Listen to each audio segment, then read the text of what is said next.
Morning, everyone. Morning. So by show of hands, is our practice more about going against the stream or going with the flow? Who would say going against the stream? You would? Who would say going with the flow? Got one. Who would say both going with the flow and going against the stream?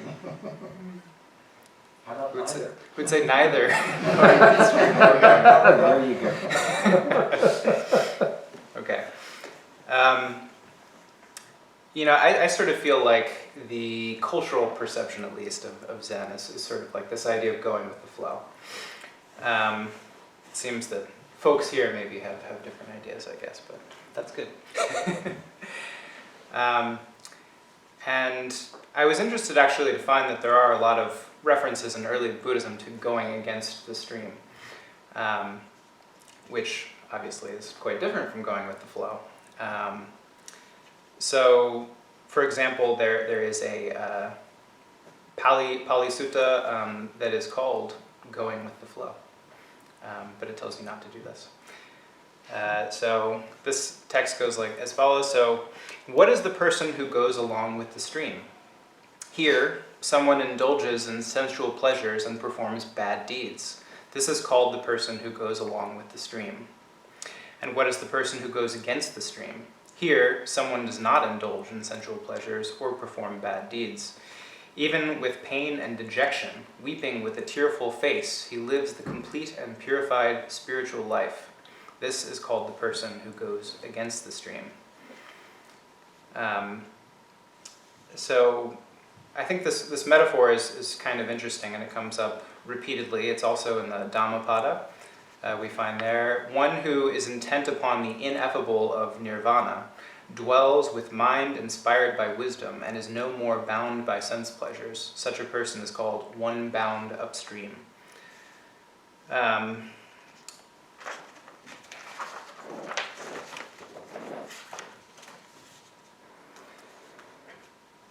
Maybe sort of in contrast to this, in Mahayana Buddhism, we get this concept of non-abiding, which is sort of similar to going with the flow in some ways. So this, of course, is the idea that, since everything is impermanent, we can't really attach to anything, and therefore we can't abide in any one place. We're always kind of moving.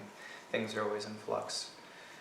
And this idea, in particular, is kind of spelled out in the Diamond Sutra. So there it says, these sentient beings do not again abide in the notions of self, person, sentient being, or lifespan, nor do they abide in the notions of the Dharma or notions of the non-Dharma. Why? If the minds of these sentient beings grasp to these notions, then they will cling to self, person, sentient being, and lifespan. If they grasp the notions of phenomena, they will attach to self, person, sentient being, and lifespan. Why? If they grasp the denial of phenomena, then they will attach to self, person, sentient being, and lifespan. Therefore, one should not grasp to phenomena, and one should not deny phenomena. Expressing this, the Tathagata always teaches, monks, understand my correct teachings to be like a raft. If even my correct teachings are to be abandoned, how much more incorrect teachings? So this one dovetails with another river metaphor of the raft, so crossing the river on a raft, and we have to abandon the kind of teachings rather than, not attach to them once we, have accomplished something in our practice. So, I think that these two ideas are a little bit in tension, it kind of seems. So on the one hand, we have to kind of swim against the stream, and this is this notion in early Buddhism, kind of purifying the self, getting rid of the bad things so that we can kind of leave behind samsara and enter nirvana. But on the other hand, texts like the Diamond Sutra is telling us that we can't cling to either of these things. We can't, cling to doing good, but also we shouldn't cling to doing bad. We can't cling to either phenomena or the denial of phenomena. So there's some kind of middle way here. And of course, I think this, is similar to what Dogen is always kind of pointing us towards. And also to his fundamental question about the nature of practice, when he was young. And of course, this was the question that, if awakening already permeates all of reality, why is it that we have to practice? What good is doing zazen if reality is, absolute reality is not hidden from us, it's right here all the time. In that sense, it would seem that we should just go with the flow, right? We don't have to go against the stream, because the stream's already carrying us along. It's absolute reality. It's right there. But Dogen's fundamental insight, right, is that we need to actualize awakening through practice. Even though awakening is already included here in reality, if we don't practice to actualize it, we're not really. It's not really accessible to us. So in this sense, we kind of need to go against the stream in order to go with the flow. And I think that this, when I was thinking about this, I was kind of like, that maybe seems like some weird thing that Dogen might say, that we have to both simultaneously go against the stream and go with the flow. So this is all kind of a backdrop for thinking about the relationship between ethics and zazen. Because, behaving ethically, as was sort of pointed out in those older early Buddhist Pali texts, at least ethically in a Buddhist sense especially, is kind of like going against the stream. The way that we normally live in society, the things that are encouraged by our society are not necessarily things that are ethical in a Buddhist context. Often they're not. Our society is very self-indulgent. For example, Buddhism is constantly emphasizing that we can't attach to self, we can't be indulging the self.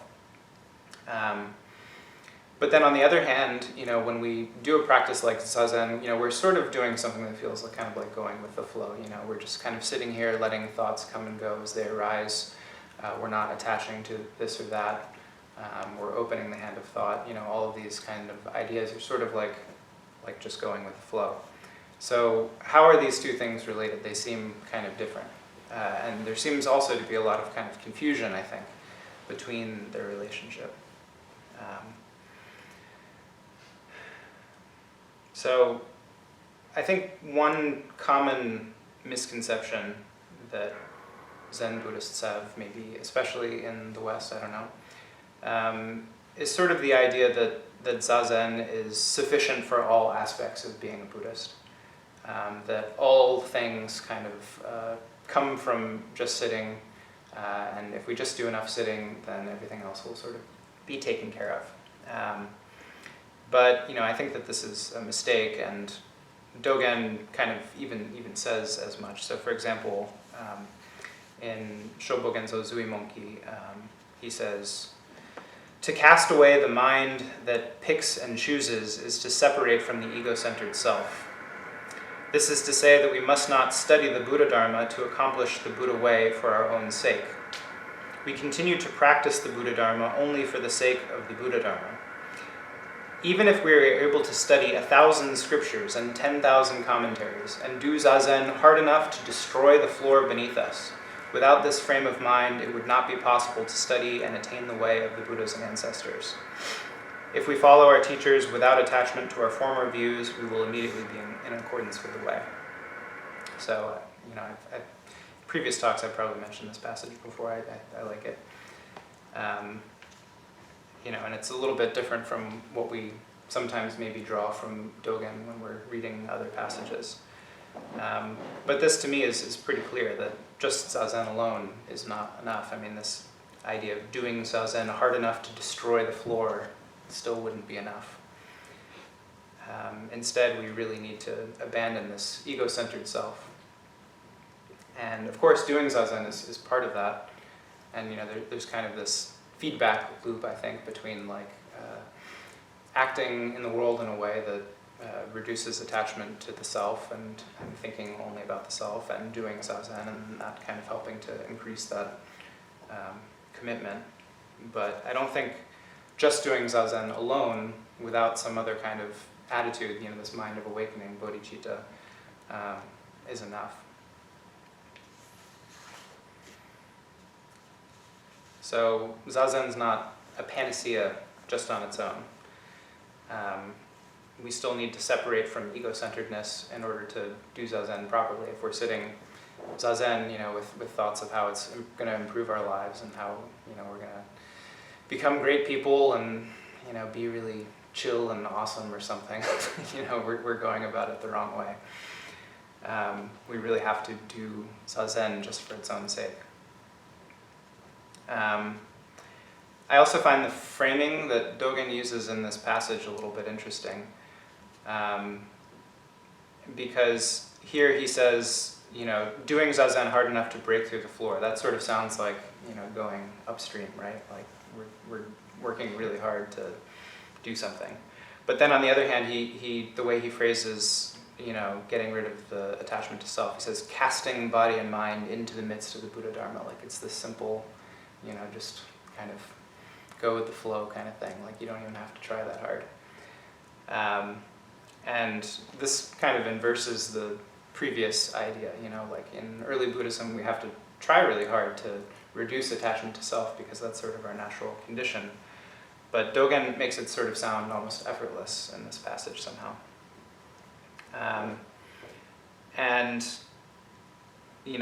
I think that there might be some context here in the sense that he's talking to people in a monastic situation. So for them, the flow is very different than for us maybe in the world here.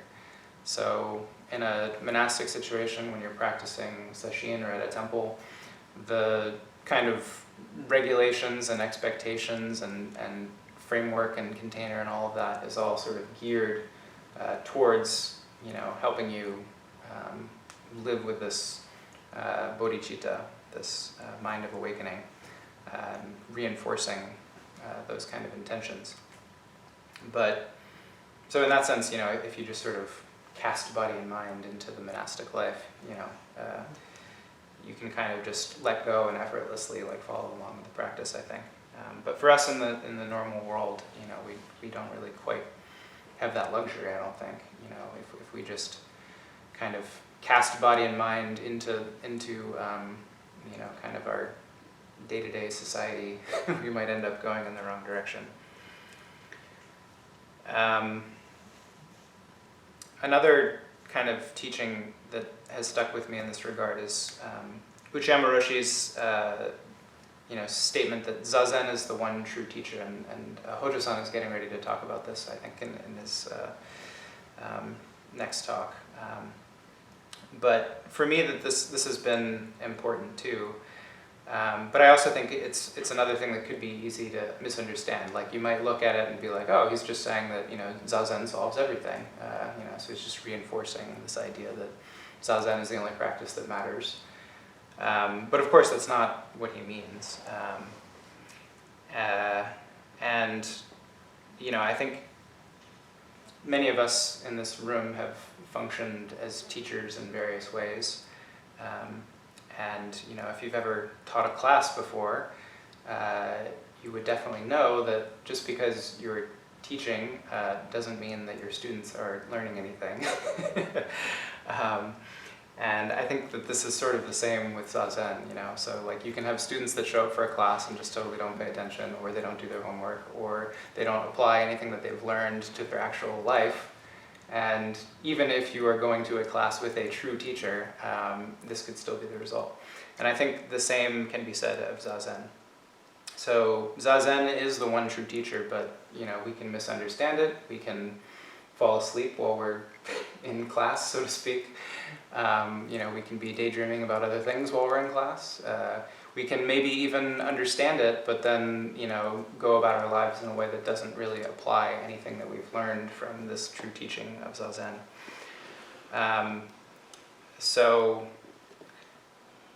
Like Dogen says, we need to have the right frame of mind, beyond egocenteredness and gaining mind, before we can take lessons from the true teacher of zazen.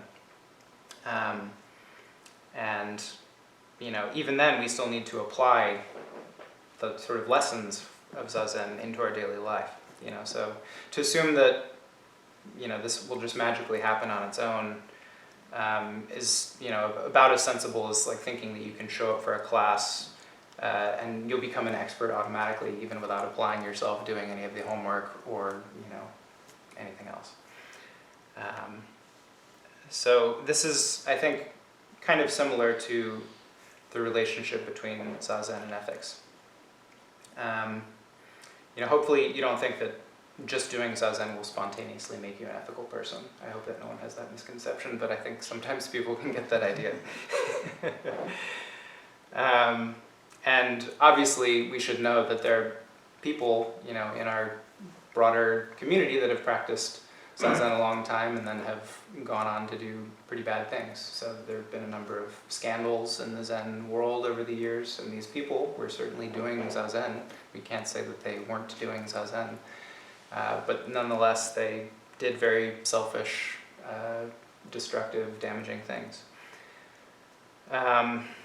And on the other side, too, there are people who have never done zazen who, do behave very ethically. So, with that in mind, we might start to get the sense, maybe there's no relationship. But I would say that that's not right either. So, if we go back to kind of the early Pali canon, after his awakening under the Bodhi tree, the tradition holds that Shakyamuni Buddha, he returns to his former companions and gives what is said to be his first teaching. And in that teaching, he presents the middle way, the Four Noble Truths, and the Eightfold Noble Path. Scholars kind of think that, this was probably maybe put into his mouth after the fact as his first teaching because these things are so fundamental. But nonetheless, this is kind of, what the tradition has held for a long time, and I think that they're important teachings. But, the idea here, let me step back. So at the conclusion of this sermon that he gives, the sutra says, "So long, bhikkhus, as my knowledge and vision of these Four Noble Truths as they really are was not thoroughly purified in this way, I did not claim to have awakened to the unsurpassed perfect enlightenment in this world with its devas, maras, and Brahma. In this generation with its ascetics and Brahmins, its devas and humans. But when my knowledge and vision of these Four Noble Truths as they really are was thoroughly purified in this way, then I claimed to have awakened to the unsurpassed perfect enlightenment in this world with its devas, Mara, and Brahma, in this generation with its ascetics and Brahmins, its devas and humans. The knowledge and vision arose in me. Unshakable is the liberation of my mind. This is my last birth. Now there is no more renewed existence." So this is at the conclusion of the talk after he lays out what the Four Noble Truths are, the Eightfold Noble Path. So, I think that this is interesting because Shakyamuni Buddha had been doing zazen for a long time, right? He had been practicing with other groups of people. But what he says here is it wasn't until he had this kind of insight regarding the Four Noble Truths. So when my knowledge and vision of these Four Noble Truths as they really are was thoroughly purified in this way, then I claim to have awakened to the unsurpassed perfect enlightenment in this world. So it seems that there is a working together, both of this, ineffable world of zazen. So, when we're sitting zazen, there's just thoughts coming and going. We're sort of directly participating in emptiness and interconnection. It's an ineffable experience. But what Shakyamuni Buddha says is it's kind of when he had a chance to contextualize and sort of frame this experience in something that can function in concrete reality, that is the Four Noble Truths and the Eightfold Noble Path. That, is his awakening. So, essentially, one way that you can read this is that the Four Noble Truths and the Eightfold Noble Path somehow kind of came out of his zazen. Obviously, it wasn't like someone told him or something in his zazen. Some deva came down and said, "Oh, these are the Four Noble Truths." But rather, he had to think about what it meant. and then thinking about it in, this concrete relative reality. He says, okay, well, based on this ineffable experience, this is how we should behave in our day-to-day lives. And of course, he doesn't say, just do zazen and everything will be fine. He lays out a pretty clear path for behavior, which includes zazen. The Eightfold Noble Path, the eighth thing is right samadhi. So that's there, but it also includes a lot of other things. And some texts, in the Pali Canon, even say that we have to kind of practice the first 7 rites as a support for right meditation, for right samadhi. And in a way, this parallels a little bit about Dogen's claim that we can do enough zazen to break through the floor, but if we don't have the mind of awakening, if we don't have a sort of set aside egocenteredness, we won't be able to get anywhere with our zazen. So at any rate, yes. So the point is that Shakyamuni Buddha seems to have drawn ethical conclusions from his meditation experience. So if we take zazen as the one true teacher, I think that we can see that as well. Because, as I said, in zazen we see emptiness and interconnection kind of firsthand. We see the emptiness of self and the coming and going of thoughts. And to draw something from it, it's not going to happen there. Like I said, there's no voice that's going to come down to you and say, this is what emptiness is like, and emptiness means self. Emptiness of self means there's no separation between you and other things, and so therefore you should treat other beings well. Like it doesn't happen like that.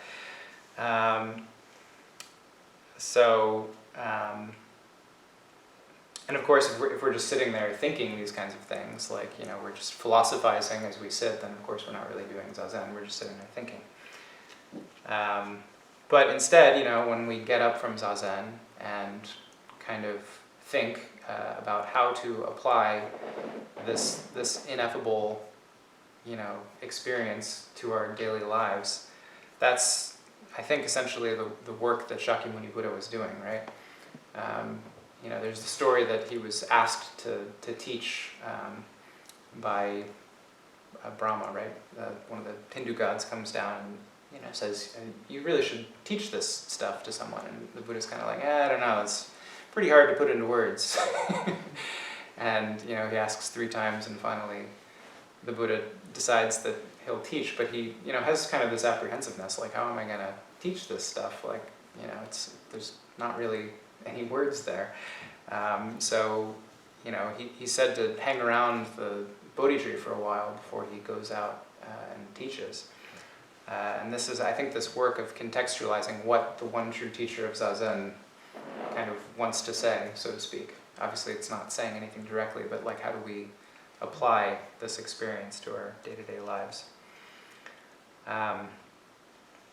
So I asked Hojo-san about this topic, the relationship between zazen and ethics, and he pointed me to a fascicle of the Shobo Genzo, Shoaku Makusa. I don't know if you all have read this text. It's not doing evils is the usual translation.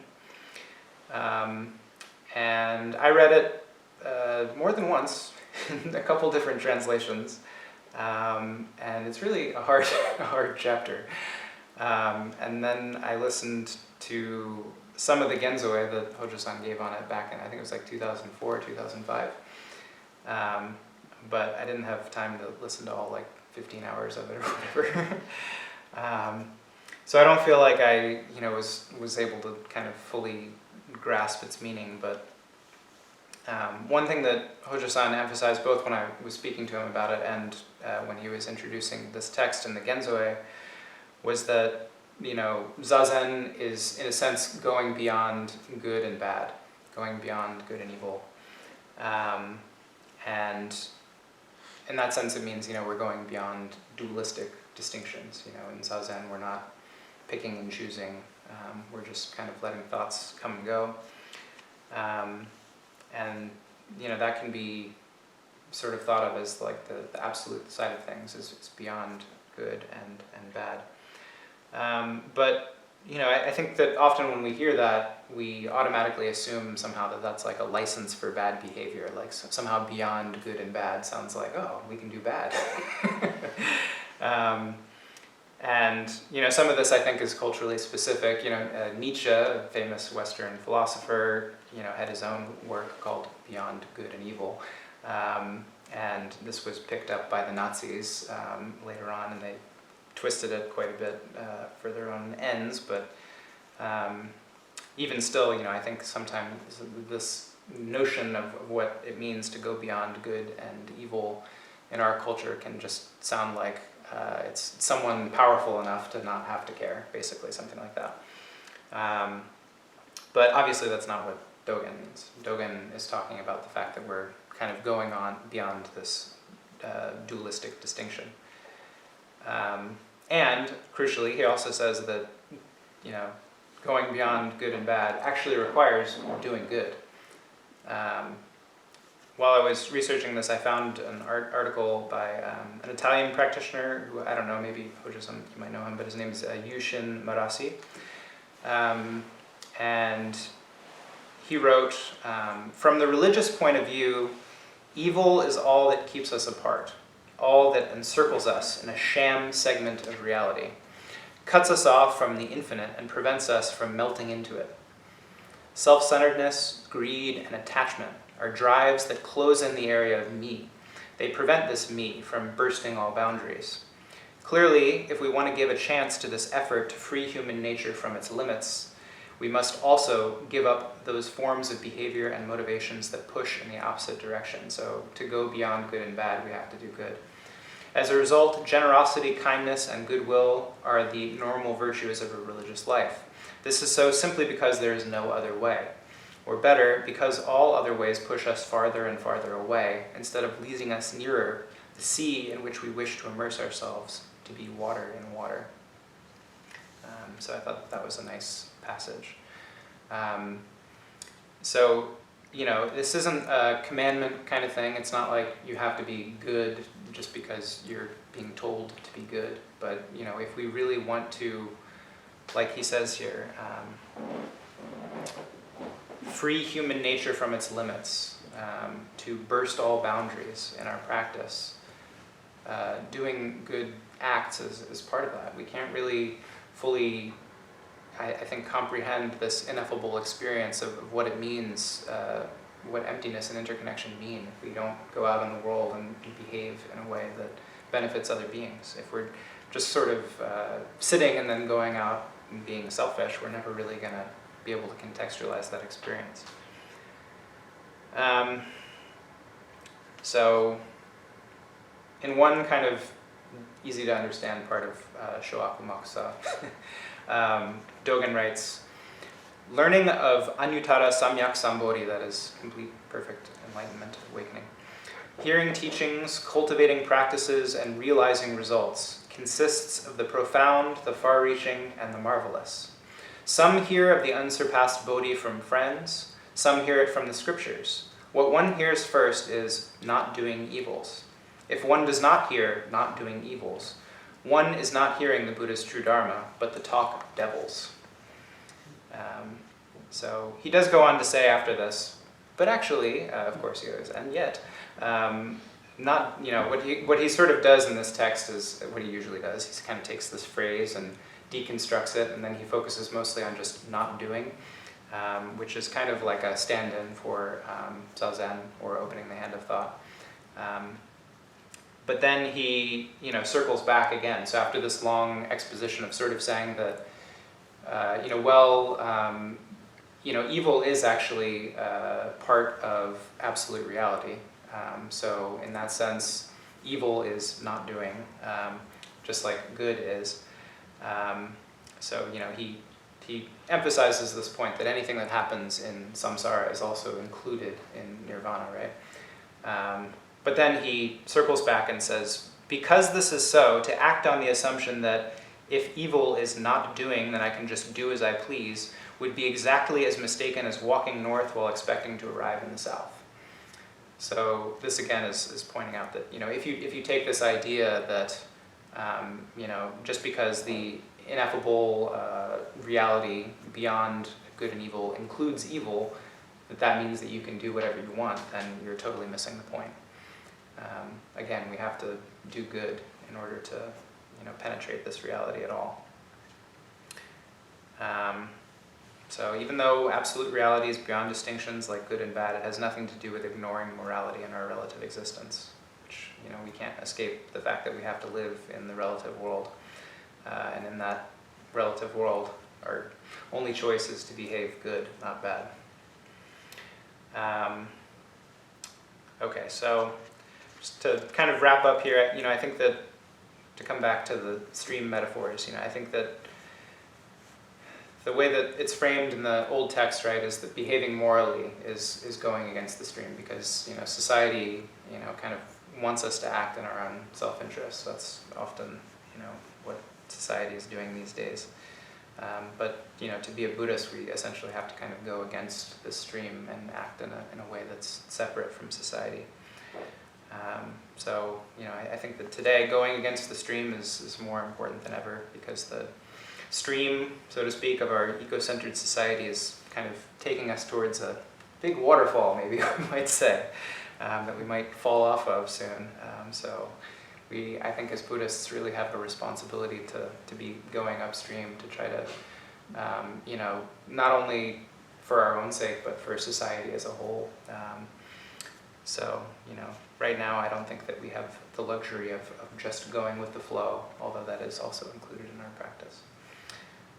So with that, I think I'll wrap up. So any thoughts or questions about zazen or going with the flow? Yeah, say again. I'm kind of wondering what your take is on, traditionally they talk about the stream winner, and the once returner and the twice returner, but in what sense do they understand stream in that particular? Yeah, that's a good question. I didn't look into that, but I think it's. Well, maybe Hojo-san, can I pitch to you on that question? What is the meaning of entering the stream? I think it means entering the stream, going toward the Buddha way. Right. So sort of starting to cross the river Right. to get to the other side. Yeah. Okay. So similar then to the. Start to swim. Right. Going with the flow is cool if you're in the right flow. Yeah, that's right. So yeah, I think in that sense it's similar to the raft metaphor, using the raft to get to the other side, so sort of starting that process. But I think you could also maybe include this notion of starting to swim upstream too. Maybe they get in the river and start paddling upstream a little bit as well. Having this cartoon vision in my head, of Mickey Mouse or something, just being on his canoe going and then seeing the waterfall. Yeah. And in China, when you say hello, it's ni hao, which literally means you good. Mm-hmm. So the whole culture is going around telling each other, you good, you good, you good. It seems like that's sort of one way of thinking of things, where the Confucian idea that goodness is innate, that there's a moral sentiment. Mm-hmm. And so when they try to figure out, well, why do people do bad things? Well, it's because they're sick, and so send them to the doctor and get them cured. Because if a healthy human being who's in touch with their moral sentiment will spontaneously do good. Right. That's the Confucian idea. Mm-hmm. And then the Taoists kind of augment that. Actually, they don't augment it, they have a slightly different spin. The idea of Wu Wei, effortless action. Right. And there, as long as your ego is out of the way, the ego kind of interferes with effortless action, because the ego is always about doing something, being the actor, being the agent. So if you try to create action out of your own egocentricity, then you create karma, right? But the idea of Wu Wei is once you're in tune with the Tao, then you can follow the Tao with a certain spontaneity that is effortless. Mm-hmm. Yeah, I think that what Dogen says in Shoaku Makusa might be, again, like I can't claim to fully understand it, but the Makusa part is basically similar to Wu Wei. It almost has the same semantic meaning. It means not doing. And, you know, the way that he presents it is kind of, I think if we can really penetrate that not doing, then, you know, in some sense, the right behavior becomes kind of effortless. And, you know, I think that is similar to some of the metaphors that he uses, like, you know, again, like this casting of body and mind, you know, kind of almost effortlessly away. Once we have the sort of established bodhicitta. So I think that there are some similarities there, but he emphasizes, I think, you know, because of this tendency maybe in Japanese Buddhism to take this notion of innate awakening in reality as an excuse to just sort of do whatever you want. I think he, you know, always at some point is emphasizing that, you know, this doesn't mean that you can just do as you please. You still have to behave ethically. So. Well, I mean, here in the West, we have the idea of original sin, so we get Augustine for the things that, you know, I'm not capable of doing good. Right, yeah. No matter what, I'm just a lousy, horrible, sinful being, and who constantly is caught up in lust and desire. So, but for the grace of God, I'm not capable of doing anything good. Mm-hmm. Yep. And that's sort of similar to, in Pure Land Buddhism, like Shinran's view, sort of that people are kind of innately evil in today's age and can't really do much other than have faith in Amitabha, and sort of through that pure faith, you know, that's kind of the good that we can experience here on Earth. But, yeah. Sorry. It was making me think of an analogy from Shakyamuni, but also tuning a stringed instrument. Mm-hmm. There needs to be a tension. It's really, when we hear things like Wu Wei or not doing, it doesn't really mean doing nothing, Yeah. no effort. That's called being dead. So, you know, even in a martial arts, soft kung fu and all that, I'm going to defeat my enemy by not applying any force. That's kind of silly. Yeah. But I'm not adding anything extra. Mm-hmm. Like Master Sun-san said, you know, a snake does not need you to paint legs on it. It's Mhm. already sufficient as a snake. Mm-hmm. The legs are extra and get in the way. So Yeah. maybe it's this tension between good, bad, flowing, upstream, Mm-hmm. just enough. Yeah, I like that. Mm-hmm. I was going to say, it does, I hadn't really thought about this before, but there does seem to be a very close connection between zazen and ethics. Mm-hmm. Because in zazen, we're sitting with ourselves. Mm-hmm. We're watching and listening, and we're getting to know how our egos work and the crazy ideas that this brain comes up with. And that ethics is really kind of tied to self too. Like, it's the selfish things that are bad. Mm-hmm. It's the selfless things that are good. So, I mean, getting to know yourself and understanding how, my tendency to do bad is really related to my tendency just to want what I want Right. all the time. Mm-hmm. Yeah, I think that's absolutely right. You know, I think, and again, you know, that comes back to really seeing what's going on in our zazen. You know, I think it's easy for, in certain contexts, depending on your, you know, attitude towards zazen, you might miss all of that kind of stuff and not really see it. So being open to what zazen is kind of showing us in that way, I think is really important. And oh yeah, go ahead. How do you square that, like in Zen Flesh, Zen Bone, and other sources, it has these phrases like, when hungry, eat, when tired, sleep. And that sounds almost Wu Wei-like, Mm-hmm. not going against the grain of things. So how would you respond to that? Yeah, I mean, I didn't mean to like negate the idea of going with the flow. I think that maybe just, you know, the tendency in understanding our practice maybe leans a little bit more that way versus, you know, this idea of going against the stream. So yeah, I certainly think that, and it's similar maybe to the relative absolute dichotomy, right? So on the Which one- stream? Yeah, yeah, right. So I think, you know, that's those kind of ideas, like, you know, when you're hungry, eat, are sort of almost expressing this absolute reality, right? Like, you know, our behavior in the relative world to conform with the absolute is kind of like going with the flow in some sense. But depending on, like, I think the idea here is that, you know, in the early Buddhist texts, is that our tendency is so opposite to what is actually a healthy kind of Buddhist behavior, that we need to sort of almost fight against it, you know. And sometimes you see this language, I think in early sutra texts a little bit more than you do later, about like really kind of having to force yourself. I remember in grad school reading, you know, the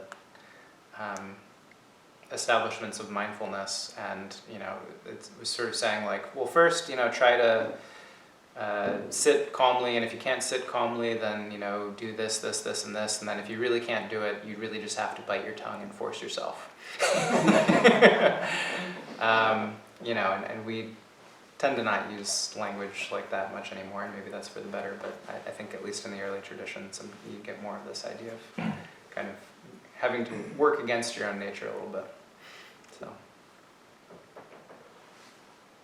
yeah, Hoshin and then say.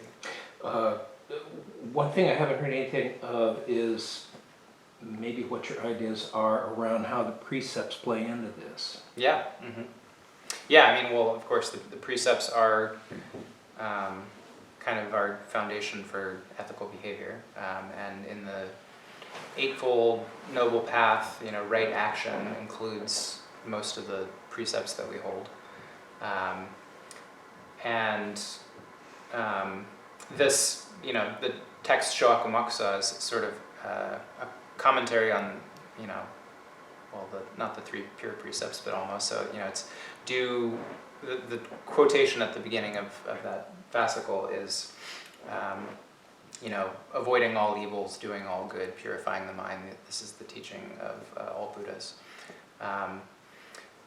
So it's essentially a commentary on those, you know, the 3rd precept, you know, changes in Mahayana to, rather than purify the mind, to save all beings, right? So it's a little bit different, but it's the same. But I think that the precepts, you know, and we hear this, I think, a lot in the tradition, are kind of an expression of our zazen in relative reality. So if zazen is sort of where, you know, we have this commingling of relative and absolute, when we get up from the cushion, we have to act in the world. Recording in progress. We can express. We just lost all that. Can you start from the beginning? We can, you know, basically express that awakened reality through the precepts, even though the precepts are kind of by definition require making distinctions and working in the relative world. They, you know, increase harmony, they recognize interconnection and the emptiness of the self, and in that sense they're expressions of zazen and the awakened reality. So yeah, I mean, I think that's a crucial part. So, sorry. Yeah, I think in the context of action and non-action that were mentioned before, Wu Wei, I think Dogen's quotation is quite relevant, where he's saying that, you know, to convey the self to all beings is delusion, whereas all beings conveying themselves to the self is awakening. Yeah. That whole kind of distinction between the flow, I mean the direction of reality. Yeah, absolutely. Yeah, I mean, I think that quotation is sort of infinitely useful in our practice. It's always so good whenever I hear it. And, you know, it also brought to mind the expression, you know, of, you know, there's so many water metaphors, but the ocean accepting all waters that flow into it, you know. So rather than kind of picking and choosing, which, by the way, that quotation that I read from Zui Monkey, he starts off by using that quotation about, the way is not difficult, it simply dislikes picking and choosing. So just like the ocean kind of accepts water from all rivers regardless of what kind of effluent they're carrying, it simply comes into the ocean and it doesn't complain. I think that's kind of a similar notion to the quotation that you mentioned. Yeah, sorry. So I think I'm remembering correctly that, like, it was exactly 1 year ago that you gave a talk, because it was on the board retreat weekend about Mapo, and this sort of came up in Ritoku's question, but Mapo being the final age of Dharma, where sort of the degenerate age, where we're so far from the Buddha's original teachings that there's sort of no hope of awakening in this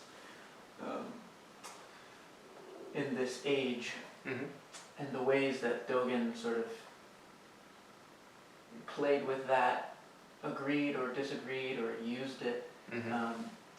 And then I'm thinking about that, and also sort of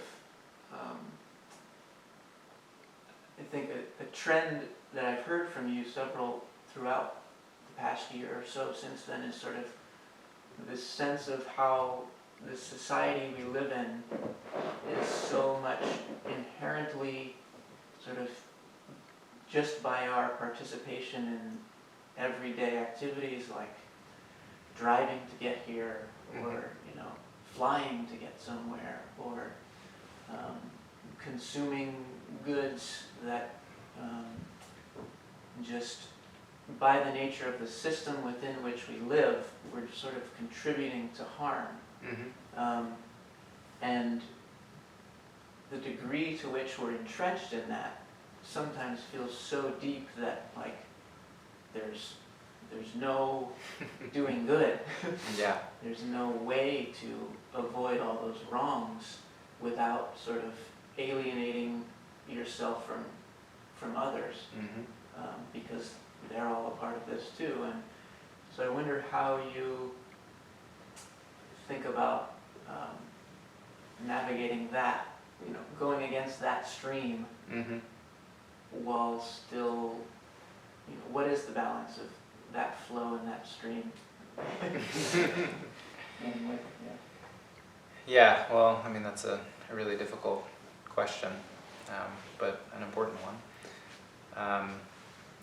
I mean, I think that we can't completely cut ourselves off from the society that we live in.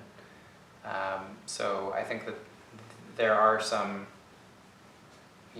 things that we can't really avoid doing, even though they're harmful to other beings. Things like driving, or occasionally flying someplace maybe. I mean, we could not do these things, but then it would be difficult to kind of even interact with other people in a lot of ways. Like, for a lot of people, getting here would become difficult. Obviously, like burning fossil fuels is something that's so integral to every aspect of our society now. It's not easy to just, somehow stop doing that. And it basically would be impossible because, at least of the downstream kind of production lines of all the things that we have in our lives and so forth.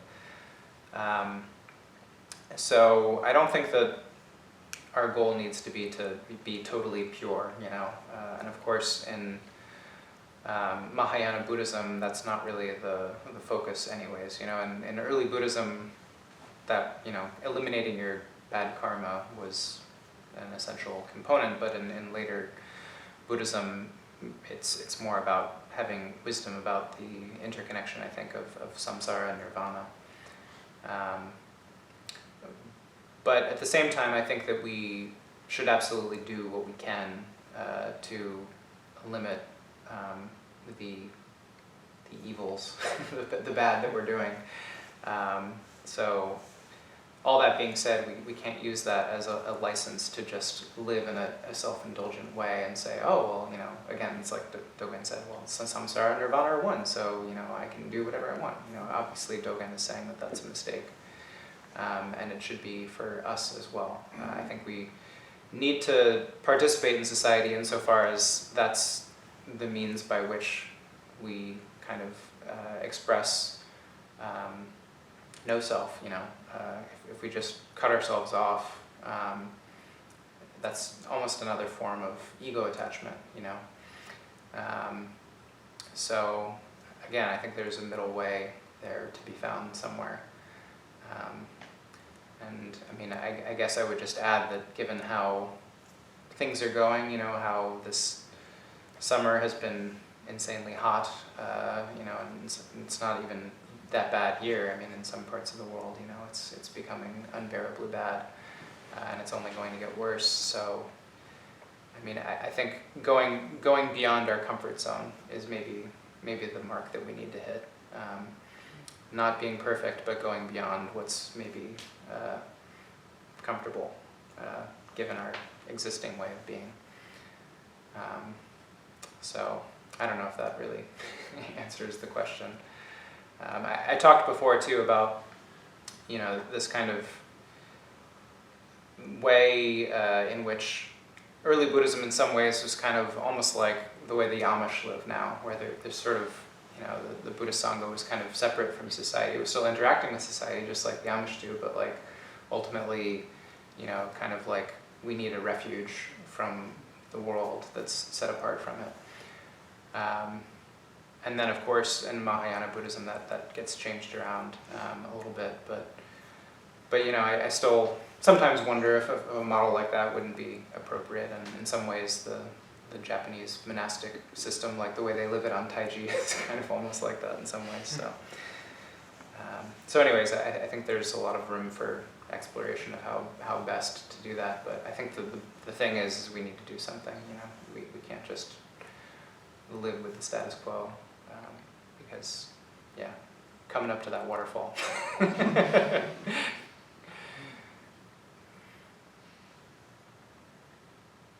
Is there anyone on the line with a question? Hi, I have two actually. The first question I'm wondering is, so you only mentioned going with the stream as like a later innovation, correct? That it was like mostly going against to pick this up in early intros. I mean, in the early tradition, you know, in that excerpt that I read, going with the flow was sort of seen as a negative, like you're just kind of going along with what society does, and then going against the stream is good. That means you're kind of working against the self's tendencies and society's tendencies and that sort of thing. So yeah, maybe going with the flow as a good, I think is not even really maybe necessarily explicit in the tradition. It's maybe a more recent innovation. Did we lose him? The internet has been Yeah. in and out, so you may not have received the answer.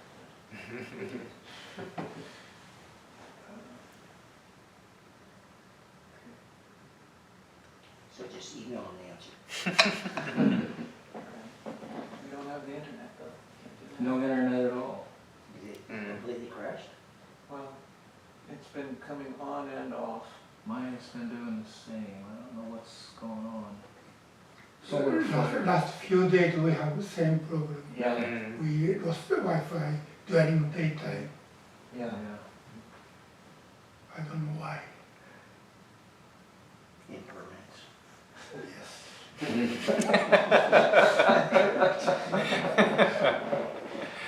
Okay, well, I can keep working if anyone else has in-person questions, but, or we can close. Yeah, I talk to Genesis on a regular basis, so we can talk about it later.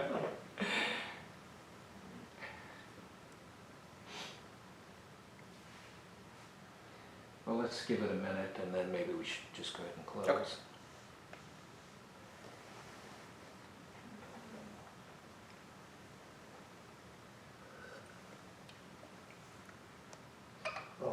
figured that out. I'll throw out another question. Mm. This is just something I think about when topics like this come out. There's a saying by Henry David Thoreau that there's nothing more dangerous in the world than somebody who wants to do good. Uh-huh. And how would you work that into your Dharma talk?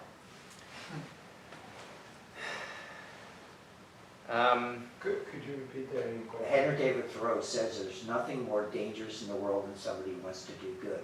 And actually, there's a similar phrase in Lao Tzu, you know, Mhm. the idea that those who roll up their sleeves and do good wind up doing the opposite. Yeah. Yeah, I mean, what comes to mind is also in Zui Monkey, you know, Dogen says that we should keep our good deeds secret and make our bad deeds public. Which I think is a useful teaching, because I think often when people want to do good, and I don't know if this is the context that those came out of, but you know, often there's this ego behind it, right? Like I want to be recognized for my good deeds. So I think that for us as practitioners, it really needs to be an expression of going beyond self-attachment, and so Dogen's prescription, I think, for that is kind of helpful. It's surprisingly difficult. I think I've mentioned this before, like, you know, sometimes at home, you know, like when I do something that I normally maybe wouldn't do, like my partner usually feeds the cats, for example, so maybe I'll feed the cats one day and I'll be like, did you see I fed the cats? So, you know, there's a strong tendency, I think, to try to take credit for your good deeds. So, you know, I try to do that, what Dogen says, and just not say anything. But it is surprisingly difficult. You know, there's that pull, like, you know, take your credit for it. You know. So maybe that's one possible response. Is it's not so much the doing of good deeds, but the kind of desire behind it. One of the key term in there is saying, I want. Mm-hmm. I mean, you got a desire and you have an identity. Yeah. Mm-hmm. And maybe Wu Wei is when that I want is not there. Right. Mm-hmm. Yeah, and I think, like we've been talking about, you know, Dogen emphasizes this need for an establishment of Bodhi mind, for a, you know, kind of setting aside of this egocenteredness in order to, you know, behave in a way that isn't, motivated by I want, you know, my desire, but rather acting out of a recognition of interconnection, you know, which is difficult, but I think that we need to work in that direction. And I think that, I would say too that, you know, even if we provisionally have to do good deeds with sort of a little bit of a defilement behind them, that's better than doing bad deeds, so.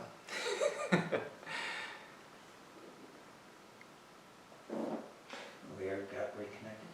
Okay, we're just disconnected. We're alone. Yep. Well, let's go ahead and close then. Yep, sounds good.